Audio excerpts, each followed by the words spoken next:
Muy bien, y a propósito del tema del día de hoy, los invitamos a que participen de este espacio periodístico respondiendo. Queremos conocer su opinión frente al planteamiento que les hacemos el día de hoy. ¿A qué creen ustedes que responde la decisión del presidente Nicolás Maduro de emitir un decreto en el que define de manera unilateral sus fronteras marítimas con Colombia? Ahí están apareciendo en la parte inferior de nuestra pantalla las cuentas de Twitter de nuestro equipo periodístico para que ustedes participen. Voy a saludar a los invitados que tengo el día de hoy. En nuestros estudios de NTN 24 está Juan Daniel Jaramillo, es abogado internacionalista, ha ocupado altos cargos en la rama administrativa y judicial de la Organización de las Naciones Unidas, y hoy lo hemos invitado porque él hace 16 años, durante el gobierno del entonces presidente colombiano Andrés Pastrana, él hizo parte de la misión de alto nivel que fue enviada a Venezuela para discutir temas limítrofes con el gobierno del entonces presidente Hugo Chávez. Doctor Jaramillo, bienvenido al programa La Noche de NTN 24. Muchísimas gracias, Jefferson, por la invitación. En los Estados Unidos nos acompaña exactamente en Washington está Anthony Daquín, es ex asesor de seguridad del Ministerio del Interior durante el gobierno de Hugo Chávez. Además fue asesor del componente del Ejército del Ministerio de Justicia entre los años 2000 y 2008. Doctor Daquín, bienvenido al programa La Noche de NTN 24. Buenas noches, Jefferson. Buenas noches, Juan Daniel. ¿Cómo están? Estamos muy bien y bueno, queremos hoy analizar este tema que genera preocupación y también genera incertidumbre y polémica, no solamente en Colombia y en Venezuela, sino en el resto del continente americano. Doctor Jaramillo, ¿usted cómo analiza el momento actual que enfrentan las relaciones entre Colombia y Venezuela? Hay un decreto ya fijado por Maduro en el que redefine los límites marítimos entre Colombia y Venezuela. Colombia envía una nota de protesta, no hay respuesta todavía del régimen de Nicolás Maduro. ¿Qué viene de aquí en adelante? Bueno, difícil predecirlo.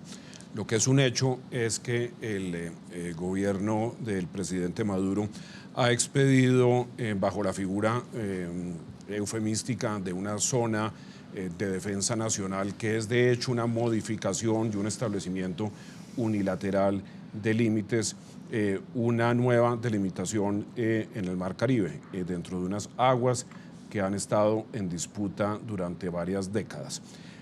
Predecir qué va a ocurrir es difícil. Lo cierto es que ha habido un decreto, en la última semana de mayo, ha habido una nota de protesta del gobierno colombiano por intermedio del Ministerio de Relaciones Exteriores, y ha habido una culminación enérgica que debemos rodear todos los colombianos, sin distingos, del presidente Juan Manuel Santos el día de hoy, en el cual se exige al gobierno venezolano la respuesta, la modificación frente a un acto que yo no dudo en calificar, como lo ha hecho el vicepresidente Vargas Lleras, de provocador. Doctor Juan Daniel Jaramillo, ¿qué sucede si Nicolás Maduro finalmente no rectifica estos límites? ¿Qué sucede si los límites siguen tal cual como los expidió Maduro el pasado 26 de mayo y se niega a redefinirlos tal como lo está pidiendo el presidente Juan Manuel Santos? A ver, en esto es necesario hacer un poco de historia. Ahora, cuando no nos gusta la historia y se le ha eliminado en los currículos de secundaria a los menores, es necesario recordarla, porque hace parte del presente. Después de que vino la independencia de las diferentes naciones sudamericanas de España, se adoptó un principio que se conoce con un latinajo que aburre mucho, que se llama uti possidetis juris, que significa simplemente que como se poseía, como se pertenecía, se poseerá o se pertenecerá. Entonces, esos límites que había entre las colonias hispánicas durante varios siglos fueron trasladados a las nuevas repúblicas. ¿Qué ocurre? Que esos límites simplemente atribuían unas porciones de territorios donde no había coordenadas geográficas, donde no había coordenadas astronómicas. Entonces los nuevos países empezaron a poseer de manera muy imperfecta. ¿Qué ocurre? Que esa frontera que hay entre Colombia y Venezuela, Venezuela hizo parte del virreinato de la Nueva Granada, posteriormente fue erigida en capitanía del Reino de España, y entonces ese límite que se establecía entre Colombia y Venezuela, que venía de la colonia española se trasladó de una manera muy imperfecta, de una manera sumamente imperfecta a las dos nuevas repúblicas. Entonces, ese largo límite tenía que ser precisado. En esta labor venimos desde el siglo XIX, desde el siglo antepasado. ¿Me iba a hacer una pregunta? No, le quería precisar qué sucederá si, por ejemplo, Maduro no quiere dejar los límites como estaban antes, Muy si bien. sigue en pie este decreto. Muy bien. ¿Qué ocurre?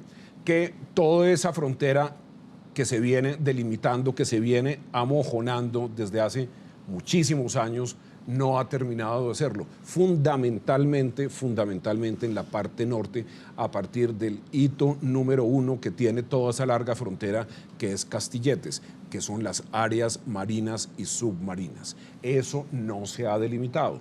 Antiguamente esas áreas marinas y submarinas no tenían mayor importancia porque económicamente no la tenían. Hoy en día la tienen de manera suprema, de manera mayor. Y por eso es que están detrás de Entonces, esta es la situación en este momento. Además, porque hay nuevos instrumentos de delimitación que nos concede el derecho del mar, que es una obra, que es una creación jurídica que procede del año 1958 y después 1983. Entonces, estos nuevos elementos en el escenario internacional han obligado a que se adelante esa demarcación de áreas marinas y submarinas. En los últimos 45 años se han adelantado trabajos sumamente importantes desde el gobierno del presidente Carlos Lleras Restrepo, posteriormente y de manera muy activa en los gobiernos de Misael Pastrana Borrero y Julio César Turbay Ayala, pero todas las posibilidades de arreglo que se han presentado y a las cuales Colombia ha accedido han sido negadas por los sucesivos gobiernos venezolanos. Señor Jaramillo, permítame, voy a integrar a Anthony Daquín, como lo dije al comienzo, fue asesor de seguridad del Ministerio del Interior durante el gobierno del entonces presidente Hugo Chávez. Señor Daquín, ¿usted cómo interpreta, qué significado cree que tiene esta decisión que toma Nicolás Maduro de redefinir sus límites marítimos con Colombia? Buenas noches nuevamente. Mira, una cortina de humo. Lo tomo y lo interpreto como una cortina de humo, pero estoy de acuerdo con lo que expone Juan Daniel en cuanto a que el conflicto se viene arrastrando desde 1800. Pero cuando la Capitanía de Venezuela también se hablaba de una propuesta que se manejaba, que era el criterio de costa seca, donde bajo el criterio de costa seca el 91% del Golfo le pertenecía a Venezuela y el 9% solamente le pertenecía a Colombia. La importancia de hoy por hoy de esas aguas territoriales o esas aguas marítimas, esa zona delimitada, es precisamente por su riqueza, por el valor económico que representa. Tenemos que recordar que hay un yacimiento que recientemente Venezuela está comenzando a operar, que es un yacimiento de gas, que es el Perla 3X. Entonces, basado en eso, obviamente Venezuela está tratando de hacer simplemente una cortina, generar una matriz de opinión entre Venezuela y Colombia. Considero que el presidente Juan Manuel Santos ha sido un poco débil con esa nota diplomática, al hacer, obviamente, quejarse, pero en el caso de Guyana, Guyana fue un poco más agresiva. Guyana sancionó a Venezuela, sancionó a la línea aérea con Viasa, no permitiéndole aterrizar en suelo de Guyana, y al día siguiente, que Guyana hizo esa sanción hacia la aerolínea venezolana, de bandera venezolana, inmediatamente Nicolás Maduro reculó. Inmediatamente Nicolás Maduro modificó el decreto hacia Guyana y aceptó que efectivamente existe unas aguas, existe un tratado que está en pie para definir exactamente los límites territoriales. En el caso de Colombia no se ha hecho así. El presidente Juan Manuel Santos simplemente ha exigido una nota y no han habido sanciones. Yo considero que Colombia tiene que ir en un paso un poco más allá dentro del contexto diplomático, pero fijarse en un poco lo que hizo Guyana.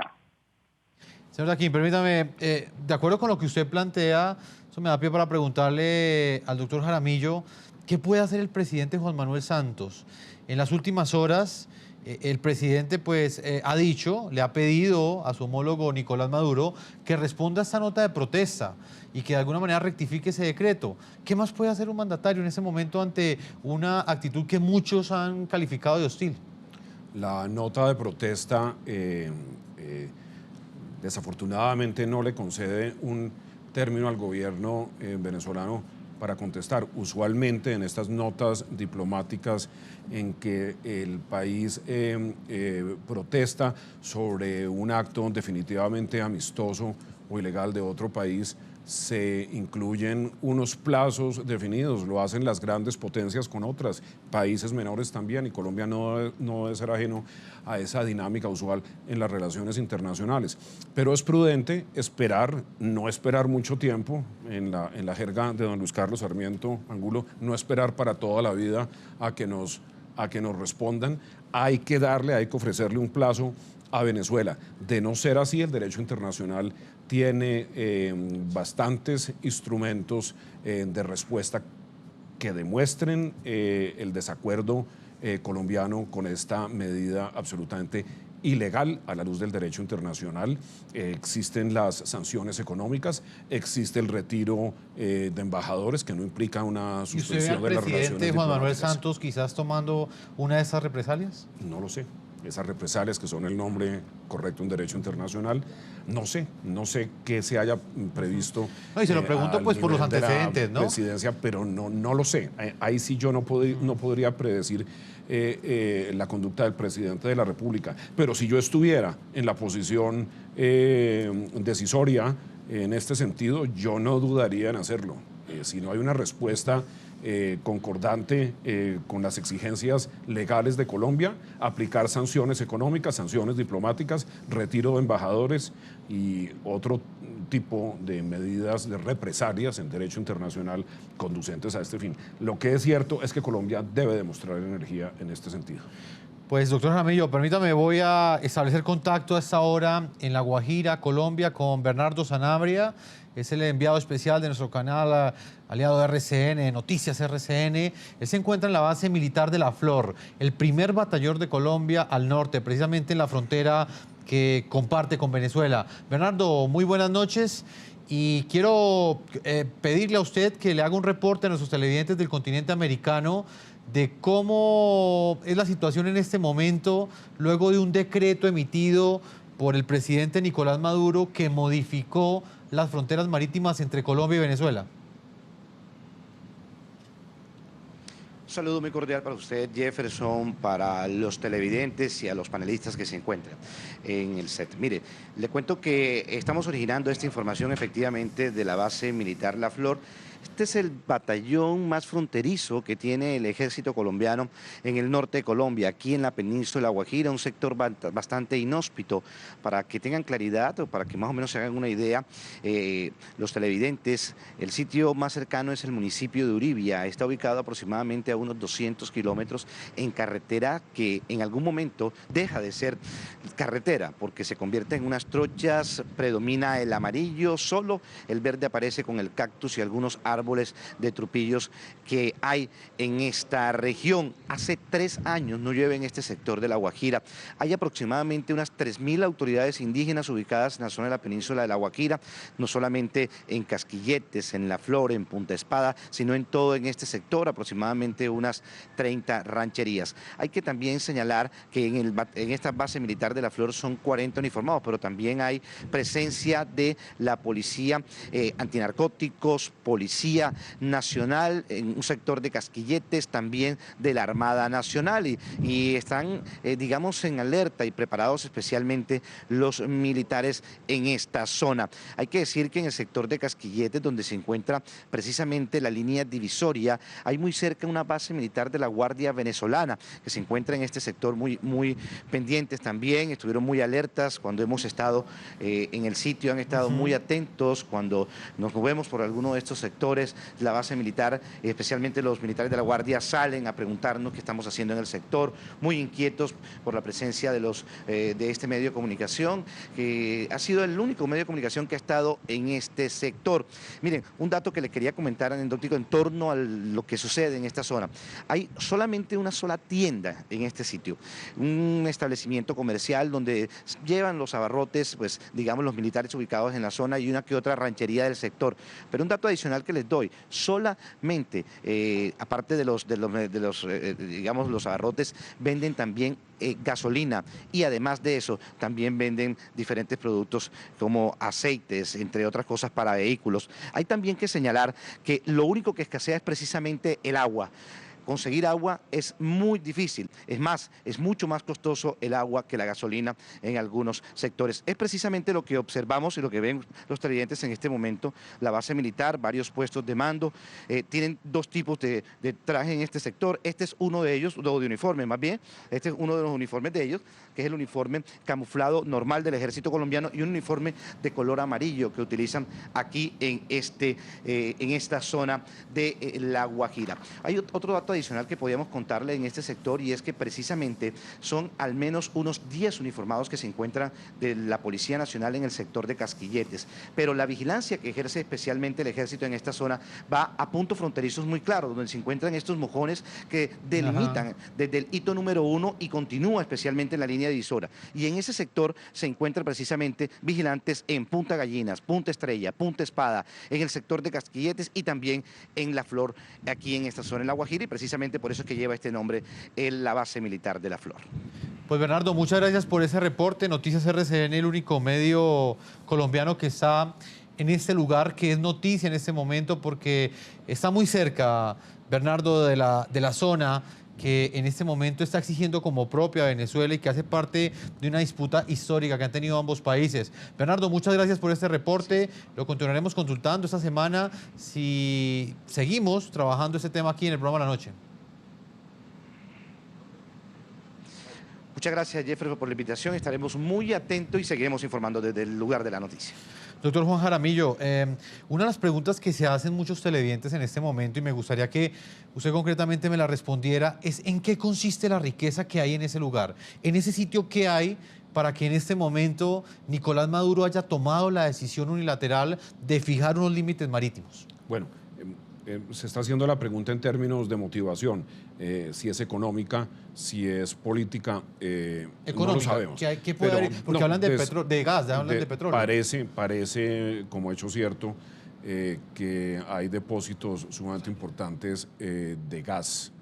No tan ciertos, según entiendo, en informes del Grupo de Crisis Internacional, el muy conocido International Crisis Group, dice que parece que hay depósitos de gas sumamente importantes.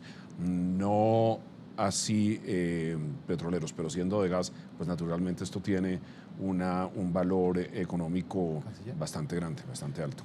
Pues doctor Juan Jaramillo, permítame, voy con Miguel Ceballos. Él es decano de la Escuela de Política y Relaciones Exteriores de la Universidad Colombiana Sergio Arboleda. También es un analista y un gran conocedor, un gran investigador de esta problemática que ha generado este decreto que ha emitido el presidente Nicolás Maduro. Señor Miguel Ceballos, bienvenido al programa La Noche, NTN 24, y le transmito la misma pregunta que le hacía en ese momento al doctor Jaramillo. ¿Cuál es la riqueza que hay en ese lugar para que en este momento Nicolás Maduro haya decidido ejercer soberanía en un sitio que está en disputa con Colombia? Jefferson, muy buenas noches para usted, para los televidentes del programa La Noche en Colombia, en toda América. También un saludo a mi colega y amigo Juan Daniel y a nuestro panelista colega también de Venezuela. Si bien lo decía Juan Daniel, ahí hay una riqueza gasífera muy grande, pero no solamente se trata de un pozo. Yo aquí quiero mencionar algo muy importante. En el 2008, cerca del 2008, el gobierno bolivariano de Venezuela creó el proyecto Rafael Urdaneta, y en ese proyecto estableció la exploración de 18 bloques de exploración no tanto gasífera, sino petrolífera. Dentro de esos 18 bloques que están en la zona de lo que se llama el Golfo de Coquibacoa, según los colombianos, o el Golfo de Venezuela, según los hermanos venezolanos, hay 18 bloques. Uno de ellos, el bloque Cardón 4, acaba de empezar a ser explotado. Ese es un bloque que el viceministro de Energía de Venezuela acaba de comparar con el famosísimo bloque Sumaqué, que hace más de 94 años fue el primero, el bloque insignia de la explotación petrolera en Venezuela. Al compararlo con un pozo tan importante, quiere decir que la importancia geopolítica, geoestratégica y sobre todo económica de este nuevo pozo de gas es enorme. Pero si los televidentes en algún momento pueden ver el mapa, lo pueden consultar en Google, en cualquier parte, buscando el proyecto Rafael de Urdaneta, ven que el bloque Cardón 4 está al lado de 3 bloques que llevan el nombre de los frailes. Un poco paradójicamente dado ese nombre, porque ustedes saben que tenemos un litigio sobre los monjes, los islotes de los monjes. Pues esos 3 bloques de los frailes en el proyecto Rafael Urdaneta están en territorio colombiano, aún si no se hubiera dictado el decreto 1787. Entonces, lo primero que uno extraña es que en las relaciones que ha venido llevando el presidente Juan Manuel Santos con el presidente Maduro en el contexto del proceso de paz, no nos hubiera siquiera comentado el presidente Maduro sobre esto. Eso quiere decir que hay un interés geopolítico y económico muy grande. Es más, Ecopetrol, la empresa colombiana de petróleos, venía exportando gas a Venezuela. Sí, señor, y el 30 de junio se vence el contrato de gas que había firmado el presidente Uribe con el presidente Chávez en 2007. Ya esa exportación de Colombia a Venezuela se elimina precisamente por el descubrimiento de este bloque. Entonces yo creo que la expedición de ese decreto no es ninguna coincidencia. Creo que nos está pasando, Jefferson y colegas, lo que siempre le ha pasado en Colombia. Nosotros en 1903 perdimos a Panamá y perdimos un conflicto el primero de 3 conflictos con Perú. Ahora estamos en un conflicto interno muy delicado y en un proceso de paz que nos hace vulnerables, y creo que los vecinos lo menos que deberían hacer era respetar esa voluntad de paz y no aprovechar la situación. Creo que nuestra Cancillería, nuestro presidente deben desabanizar nuestra política exterior, porque por cuenta del proceso de paz creo que estamos distrayéndonos en la defensa de nuestro territorio. Doctor Ceballos, ese planteamiento que usted hace es bien interesante. ¿Usted asegura entonces que este decreto no va a tener reversa tal y como lo ha pedido la Cancillería colombiana? ¿No va a ser rectificado este decreto por parte de Nicolás Maduro? En el contexto de lo que usted plantea, usted dice que en este momento lo que le importa a Nicolás Maduro es explotar estos gasoductos que están en lo profundo del mar. Pues Jefferson, lo mencionaba hace un rato Juan Daniel, el presidente de Nicolás Maduro corrigió el decreto 1787 en su primera versión, la del 26 de mayo, por una presión de Guyana. También lo decía nuestro colega venezolano. Guyana presionó con la eliminación de los viajes de Conviasa, pero también buscó apoyo en el CARICOM, en este grupo de países del Caribe, y también hay un factor importantísimo, y es que él ha enfilado todas sus baterías contra la empresa ExxonMobil, pero lo que no se ha mencionado es que el principal socio de la empresa ExxonMobil en el yacimiento de Guyana es el gobierno chino. Es la China National Offshore Oil Company, que es la compañía más grande de petróleo de China. Entonces, por supuesto que el presidente Maduro no va a querer pelear con Guyana, entre otras cosas porque ustedes saben que China le acaba de prestar $10 billones más a Venezuela, fuera de los 47 billones que le había prestado, y creo que su incentivo para lograr un acuerdo con Guyana es mucho mayor precisamente por la presencia de China. En el caso de Colombia, el pozo Cardón 4 está muy, pero muy cerca de la frontera con Colombia, y creo que va a ser mucho más difícil y más demorado que él corrija el decreto. Ojalá yo me equivoque, pero lo mínimo que debería hacer en este momento el presidente y la canciller sería llamar a consultas a nuestro embajador Ricardo Lozano, que se acaba de posesionar en Caracas, para que informe de primera mano cuál es la situación y de ahí seguir los pasos diplomáticos a que haya lugar para que inicialmente, y esto yo lo comparto, agotando todos los caminos diplomáticos, lleguemos a un acuerdo, porque en este momento no veo que el presidente Maduro muestre una voluntad de pueblos hermanos. Es más, ustedes saben que las zonas que se crearon en esa parte a través del famoso decreto, las zonas de Sodimain, son zonas operativas militares, no es una zona de explotación, sino es una zona militar. Tengo que hacer una primera pausa comercial, cuando regresemos vamos a continuar haciendo este análisis. a propósito de este decreto que hoy genera polémica, no solamente en Colombia y en Venezuela, sino en el resto del continente americano. Una pausa y ya regresamos con nuestros invitados, con Juan Daniel Jaramillo, que nos está acompañando acá en los estudios de NTN 24, y en Washington nos está acompañando Anthony Daquín, analizando desde la perspectiva venezolana el impacto que ha tenido esta noticia. Una pausa y ya regresamos a este programa La Noche. Ya regresamos con La Noche.